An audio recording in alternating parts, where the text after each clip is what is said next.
அனைவருக்கும் வணக்கம். இன்றைய பதிவு அறிவுடைமை அதிகாரத்தில் 427வது குறளான அறிவுடையார் ஆவதறிவார் அறிவிலார் அஃதறி கல்லாதவர் என்ற குறளிற்கு கேஎல் ஸ்வஸ்திக் கல்வி கொடி தரும் விளக்கத்தை சிந்திக்க இருக்கிறோம்.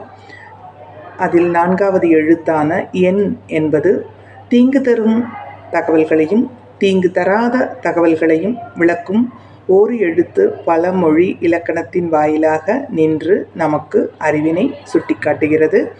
அந்த எண் என்ற 4ஆம் எழுத்து மனித குலத்திற்கு தீங்கு தரும் பின்விளைவுகளையும் எதிர்விளைவுகளையும் அறிய முடியாமல் இருப்பவர்கள் அறிவில்லாதவர்கள் என்றும், அதனை உணர்ந்து தவிர்த்து கொள்ளும் அறியவல்லோர் அறிவுடையவர் என்றும் ஓரெழுத்து இருமொழி என்ற வகையில் நமக்கு விளக்குகிறது.